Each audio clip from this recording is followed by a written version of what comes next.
Você corre a toda velocidade pelas ruas desmoronando de Seattle, o chão tremendo violentamente sob você. O mundo parece desmoronar enquanto o solo se liquefaz sob seus pés. O pânico se espalha enquanto incêndios consomem prédios que desabam ao redor. Seu único pensamento é chegar às montanhas, chegar à segurança. De repente, tudo fica silencioso. O tremor para.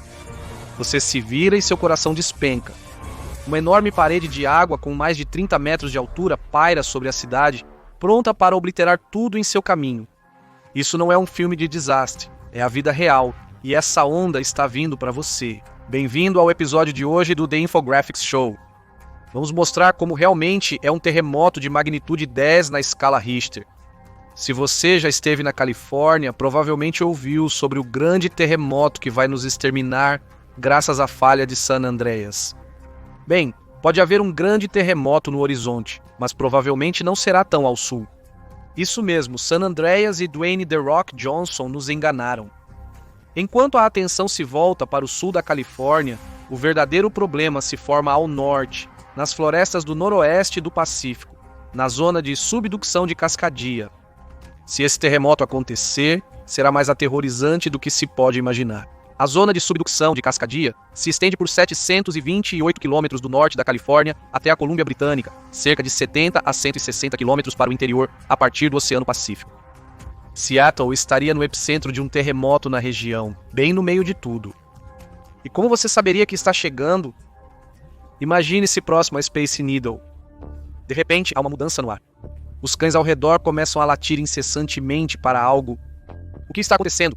O primeiro sinal do terremoto, a onda de compressão, também chamada de onda P, chegou.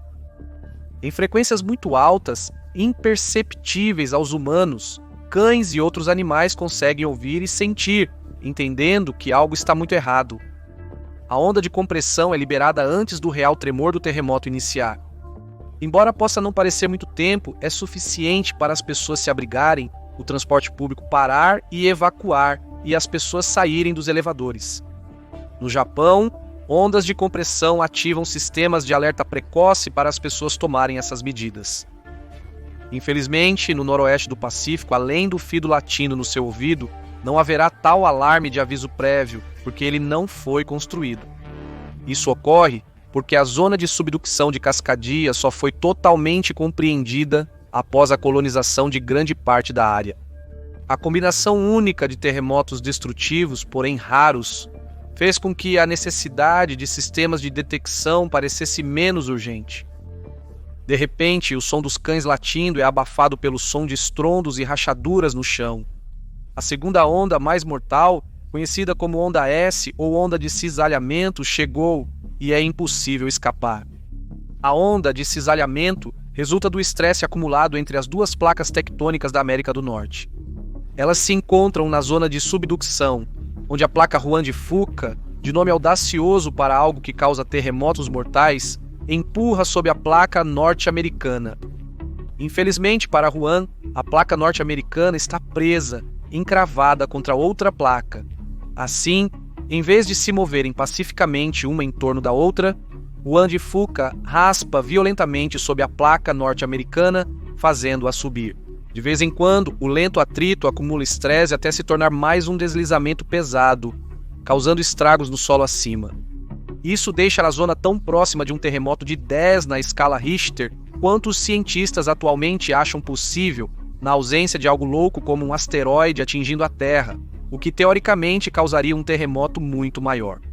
Os cientistas duvidam da existência de falhas na Terra capazes de liberar um terremoto de magnitude 10 na escala Richter. No entanto, até recentemente, eles também não compreendiam a profundidade e o perigo da zona de Cascadia. Um 10 na escala Richter é 10 vezes mais devastador que um 9, porque a escala é exponencial. No passado, terremotos na área de 9 e 10, como no Chile e no Japão, causaram dezenas de milhares de mortes e apagaram cidades inteiras do mapa. Porém, a zona de Cascadia preocupa os cientistas, pois acreditam que um evento aqui seria ainda mais letal. De volta a Seattle, onde os prédios começam a rachar e desmoronar ao redor. Durante um terremoto, você sabe que precisa se abrigar, mas os pedaços de concreto caindo ao redor dificultam isso. O próprio chão está se movendo como uma onda, te derrubando e tornando até mesmo ficar parado difícil. Você corre em direção às colinas a leste, buscando um terreno mais alto para escapar dos escombros desabando ao seu redor. Você olha para baixo e percebe que o chão está se liquefazendo diante de seus olhos. Grande parte do noroeste é construída sobre areia e silt. Cientistas afirmam que um terremoto de magnitude 10 na escala Richter poderia causar até 30 minutos contínuos de tremores, fazendo o solo se comportar como líquido. Enquanto você tenta se lembrar dos desenhos animados de como escapar da areia movediça sob seus pés, arranha-céus inteiros deslizam para o solo, afundando. Com muito esforço, você se aproxima da colina que avistou, mas para no meio do caminho porque uma enorme avalanche está descendo a colina direto em sua direção. Na verdade, deslizamentos de terra estão ocorrendo globalmente. As ruas estão se enchendo de lama e sujeira, vindas das colinas próximas, tornando os lugares intransitáveis. Você precisa encontrar abrigo, e rápido.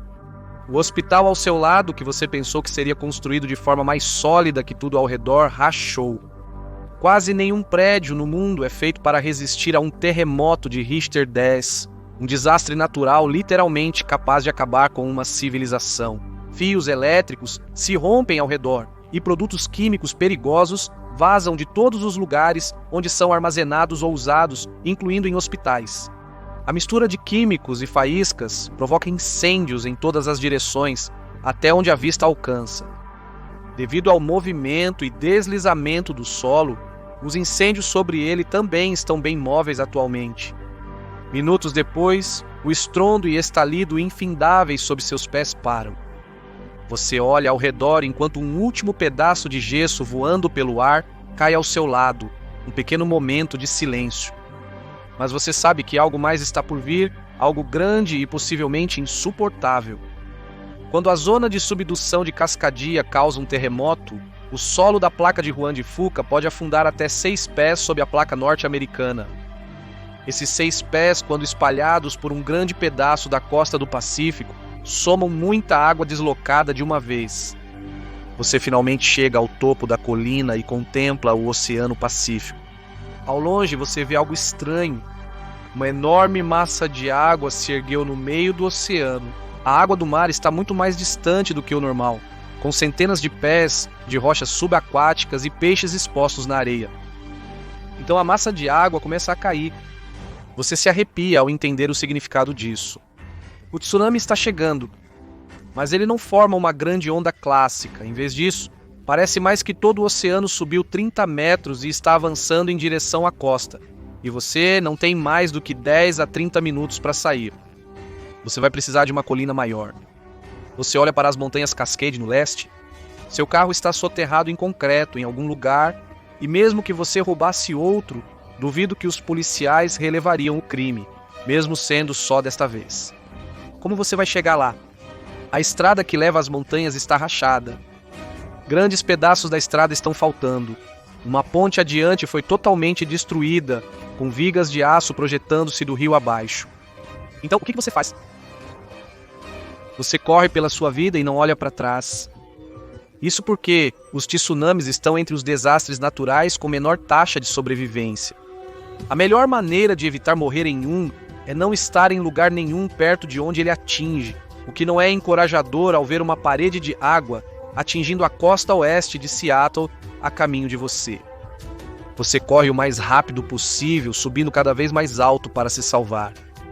Você se vira por um segundo e vê que o tsunami já passou pelos primeiros prédios da cidade, e não é apenas água. A onda rápida está empurrando caminhões, postes de utilidade, paredes de casas e um monte de detritos massivos, derrubando tudo em seu caminho. Nenhum humano é páreo para isso. A água só precisa se mover a pouco menos de 7 milhas por hora para derrubar um homem adulto, e isso é quando a água só chega até seus tornozelos. Mas a água é enganosa e perigosa.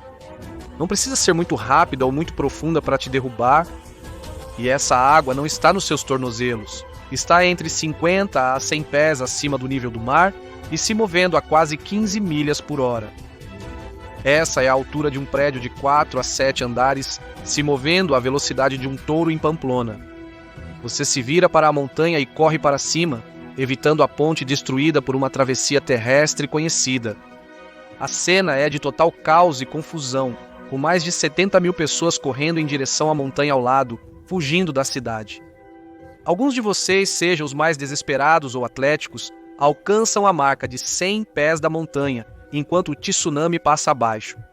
Você encontra um campo aberto distante de árvores altas e suporta os inúmeros tremores secundários do mega desastre que acabou de ocorrer. Enquanto aguarda ajuda, você olha para baixo e vê Seattle devastada, com prédios submersos e água por toda parte. O lado positivo é que pelo menos o tsunami apagou os incêndios.